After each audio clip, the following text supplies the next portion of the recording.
Hello everyone, welcome to my channel. My name is Asha Sekhmet and I am an Oracle Tantra practitioner, and I am building a sovereign community based on functional polyamory, sovereignty, and tribalism. All right, so we have the Maji Sisterhood and Brotherhood community. All right, so we have of course included our brothers into this as well. All right, so one thing that I want to talk about today is basically my orgasm journey.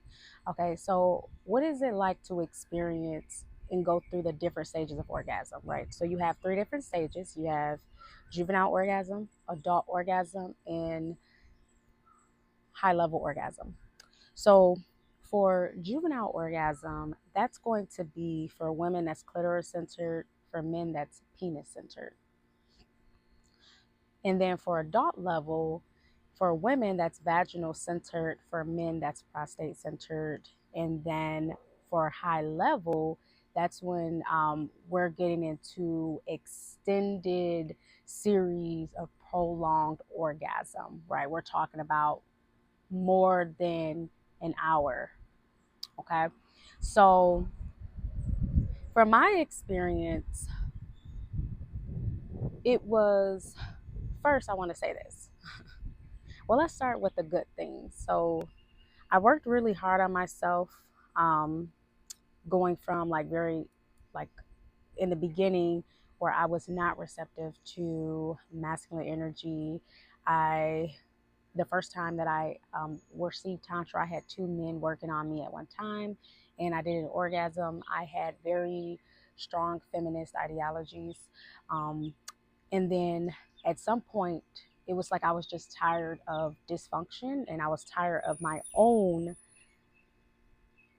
ish, so to speak, right? Like, tired of me holding on to dysfunction or some level of toxicity or some level of, um, just not inner peace, right? So, really, I was just like, okay, I'm just running off programs based on my upbringing, based on my environment.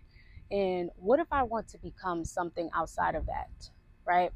So then I started saying, well, if all I know is dysfunction, brokenness, um, then really all I'm desiring right now is functionality and peace, right? So that's what I started to seek within. And so when I had that tantra session in which I didn't have that orgasm and I was not receptive to the masculine energy, one of the brothers who was doing the tantra on me at the time, he was with my first husband. They were both performing the tantra on me.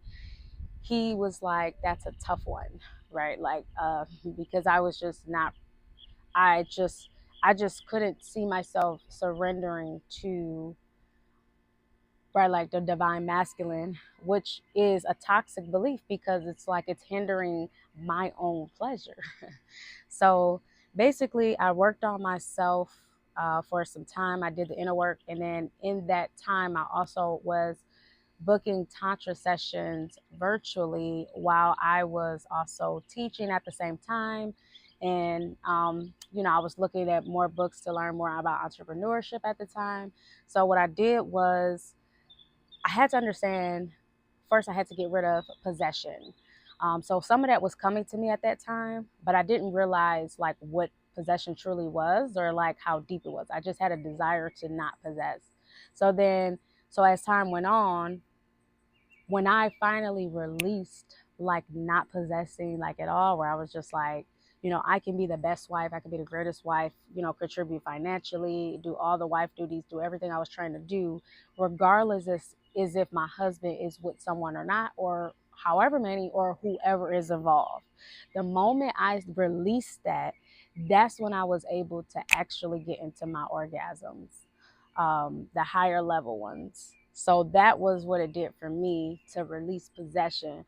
So we basically have in the Maji Sisterhood and Brotherhood community, it's a spiritual life system based on the life system that I was initiating in for 7 years. My teacher was Master Yao Morris.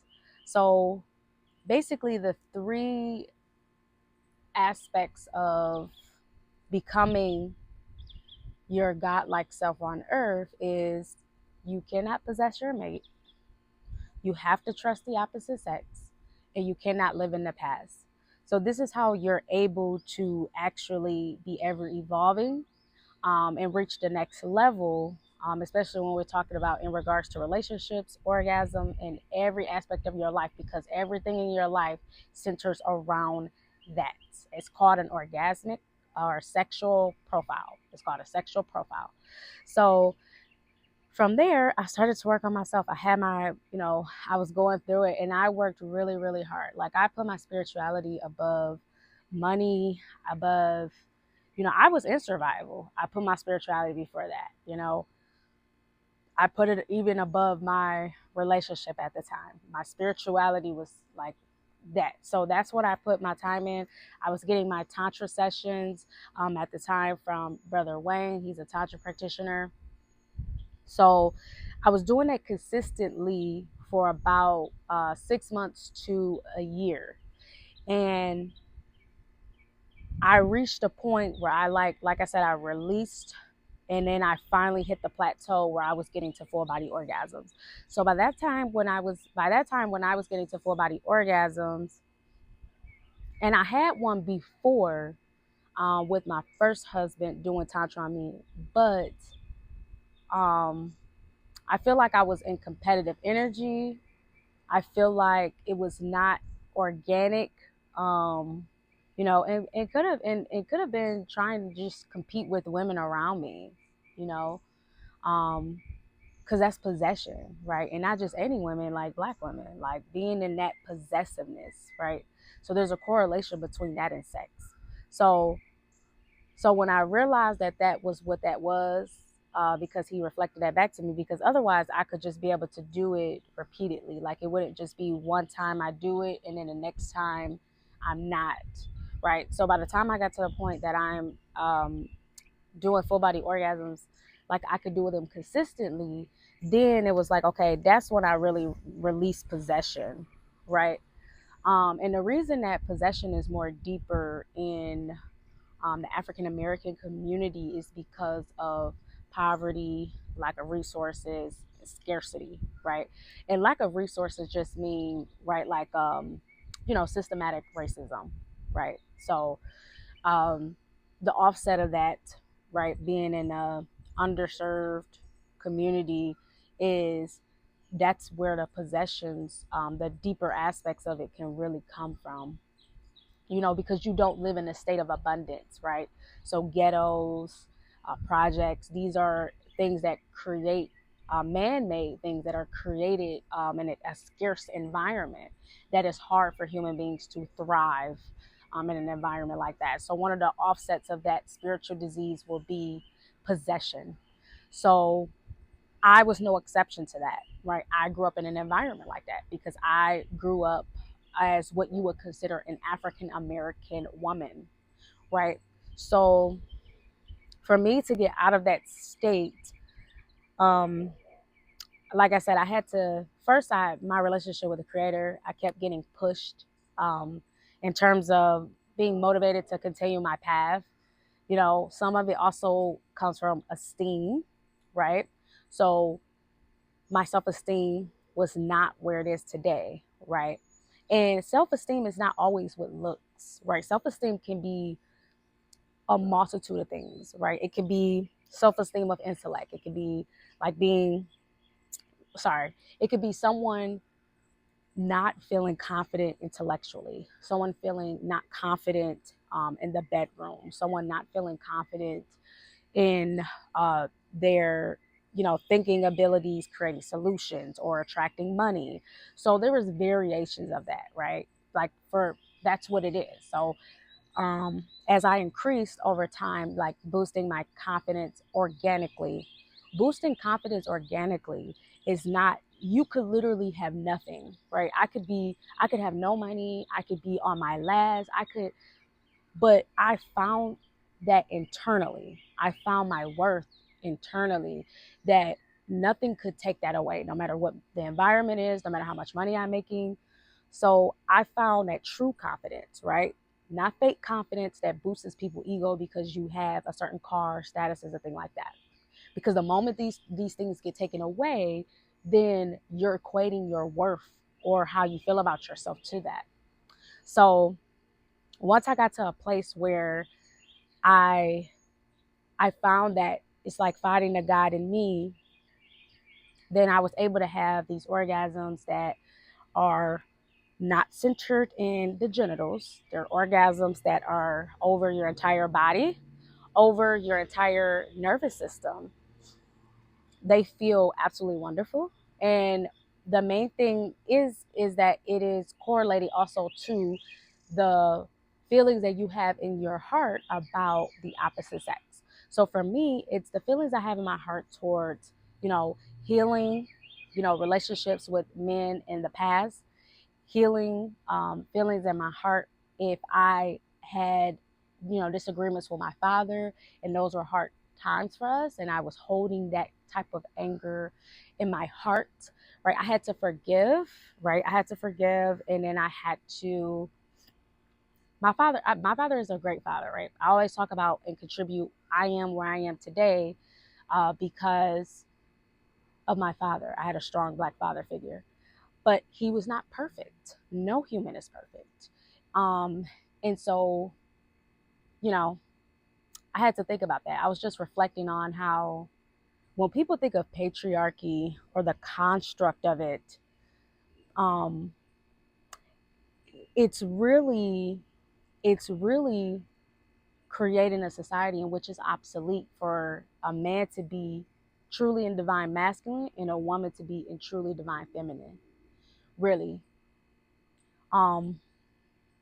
So to put it in layman's terms, I'm going to try to use the best words. It's like, it makes it hard for men in this type of patriarchy construct to be balanced and be whole, right? They have not good concepts of what masculinity is and channeled in a way that is providing for group collectivism and to be leaders. And we know, of course, again, this is all systematic, right? Because what who protects the welfare of humanity? Strong men. So over the last, what's happening today, I would say, because right, we talk about patriarchy, right? We talk about also where the offset of feminism and these things clashing. It's like feminism got rid of femininity, and now there's an attack on masculinity today. So I just wanted to talk about that to give greater context to everything that I'm saying, because people like to, in this day and time, take things without giving a full, giving a full context to everything.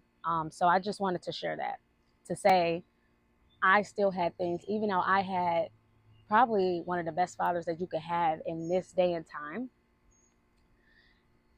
there was still things that I had to heal from with our relationship. And that essentially helped me have a deeper love, right? As I forgive, it allowed me to have a deeper love for Black men, more empathy, approval, appraisal, right? And a sense of worship as well, right? So to reach divinity, this is what we teach in our life system. You have to work through the opposite sex to reach your divinity. So this is a law. So with all those things, I continued to work on myself. By the time I reached and got to that level in my heart, I was receptive to the masculine energy. It can allow the orgasms to come. So it feels blissful. It feels like heaven. It feels like it's a state in which I never want to leave, right? So now I'm going back to also reaching the creator through that as well. Through that high level intimacy and orgasm through a man and woman. It's a very beautiful thing. It's really how you reach true love, right? Because we know that the creator is pure love. So that was my journey to get to that. And it was a lot of work. Okay, it was a lot of work. I still have a lot of work to do. There's still a lot of work because I still have goals for my sexual mastery today. Like I still have goals today. So it's like a beautiful thing. So um so now let's connect this to functional polyamory. Right?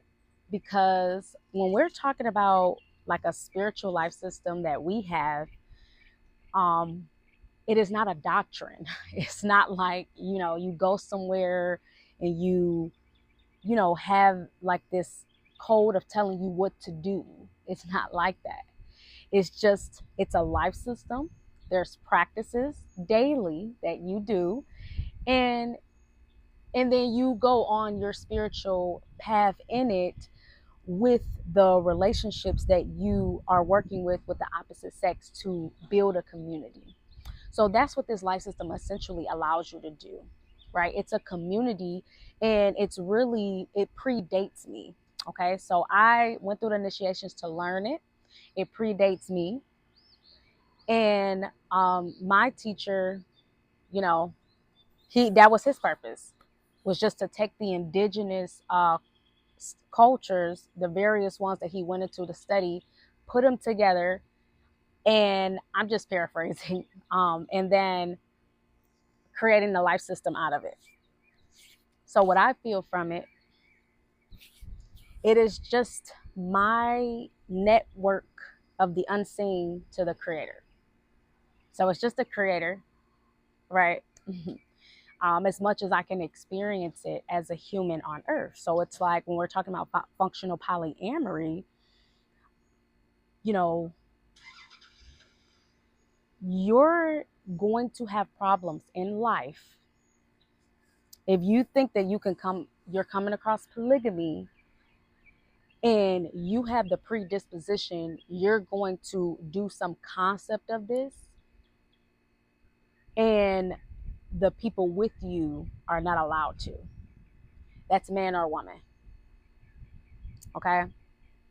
So I'm seeing it on both sides today. One side, where women are like, having a roster as they're dating around, but they don't know how to share a husband and they don't even know how to fully be a wife. That's treating humans like property. I'm just gonna cross them off and see. So whatever woman is giving black women that kind of advice is terrible advice. Yeah, do not listen to that woman. And then for the men's side, it's like, you know, I'm desiring multiple wives, and I'm not considering the reality of, especially we're talking about our community, so Black Americans, I'm not considering where we are today, economically, or just where the changing times are, right? I'm not considering anything in reality. The times are shifting for us to get back in community, right? And again, this is for people who don't fall into religions. So if you're a religious community, let's say that. Because even if you're religious, but you don't have a religious community that you're a part of, you're not functioning like a human being. There are consequences for that. Okay. I'm only just saying this, because it's just my purpose to come forward and share the wisdom that was shared to me to help me on my journey to do my path. So, so when we get to the concept of wife sharing, right? When I started to do my research in this, I saw in Nepal, China, in the 18th century, the women practiced husband sharing as a way to get out of economic poverty. I thought it was very interesting because that's what you would consider the Black American group, right, in America, like that.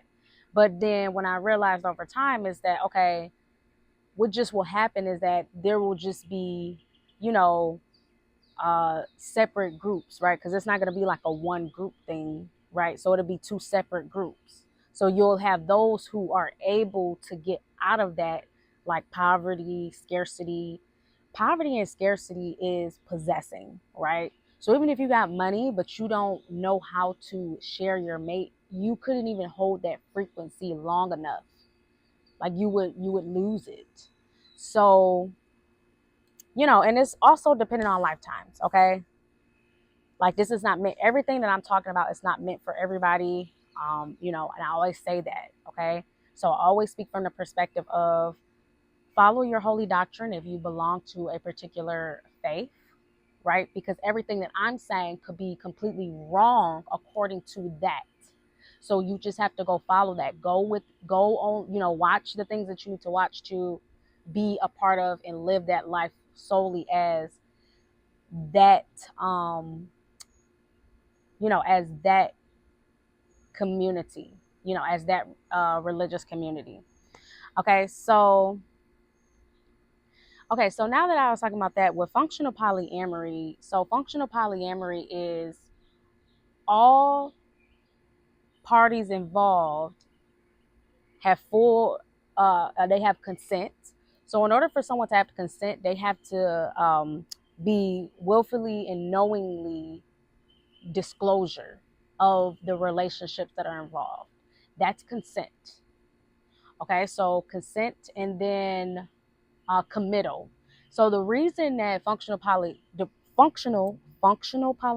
is committal is because you have to be a wife and a husband. Otherwise you couldn't do that. But that's the foundation of even a community. Like if you have people that don't know how to be a husband, people that don't know how to be wives, then you're not going to get a community. You would never get a community.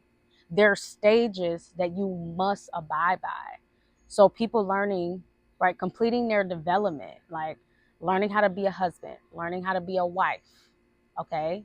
We know that when two people try to get together, right? Humans in general, we're tribal, we're not monogamous. For most humans, the nuclear family structure was created by Europeans. So, but that would make sense because of like numbers and things like that and levels of reproduction.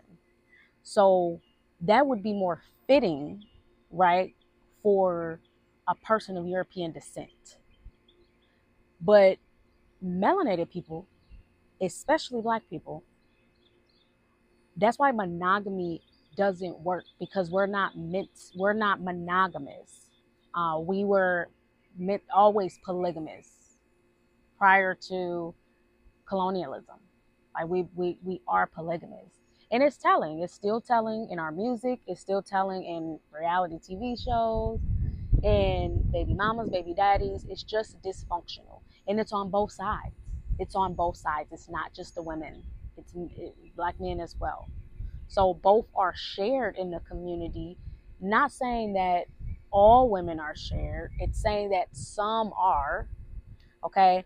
So now let's just put the function behind the form of it. So that's what I'm doing. That's what my purpose is. So it's like, okay, functional polyamory, everyone involved, if you have a situation where it's just you and this person, and then over there you have your relationship over there, that person doesn't have the relationship with your husband or wife, that's not functional polyamory.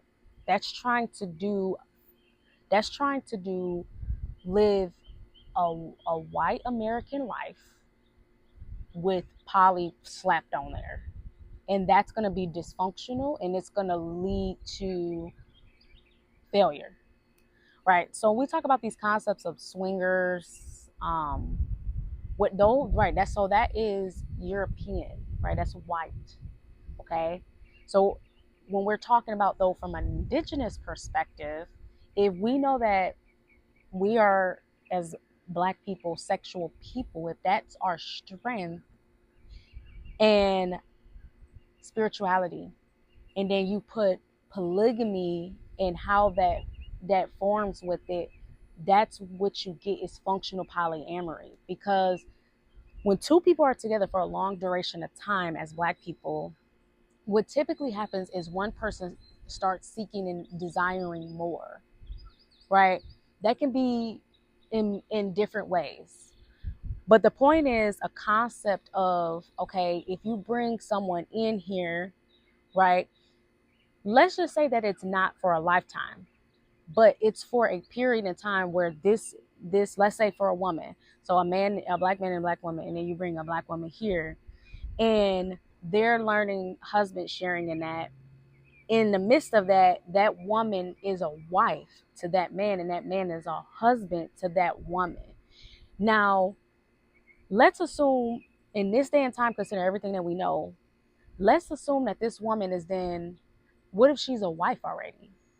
Or if she possessed wife skills in this day and time, with women having freedom of choice, and a lot of women just don't want to do that, want to be a wife, or especially under dynamics in which it's enlightenment, it's spirituality that's outside of religion, then if she is a wife, you would want that dynamic, and then the men, her husband, would develop relationships with this husband, and it would be like, there would be a brotherhood. And then when I say brotherhood, it just means that they have a relationship. So, and everyone is consenting, and they're committal to what is being involved. This is how you're able to keep everyone safe, right? So you lower the rates of STDs, and also just pain, like unnecessary pain, dysfunctionality. It's functional, right? Because these things happen, right? These things happen in the sense of, like, we have living souls, we have hearts, right? So you may connect with someone in a community, and there could be a reason for you all connecting to build resources, is the primary one. So you're bringing scout talents, skill sets, and your purpose together to elevate the collective. That's what it's about. It's a group collectivism consciousness. But in order to get into that, people have to learn how to stop possessing. They have to learn how to be okay with sharing their mate for the betterment of the group. Okay? So the way that these two things work is, if you use the Tantra in your lifestyle, if you're a part of our community, if you use the Tantra, a part of it, and we're doing functional polyamory, you're learning how to not possess, trust, and not living in the past, trusting your mate and not living in the past, then you're able to, then you're elevating collectively, right? So now you're not just in survival, now you're thriving, right? We're living above human standards at that point, right? So we're tapping more into the higher evolution of man, which is like God level. Okay, so lastly, I'm just going to mention that if this feels resonated with you, you can join our next Tantra class, the Chakras of Love Making class, June 14th, this Saturday at 11 a.m. to 12 p.m. You can register on my website, www.ashasekhmet, that's SEKHMET.com/store. All right, y'all can put your questions in the comments, engage in dialogue, and let me know your thoughts. All right, and I will see you all in the next video.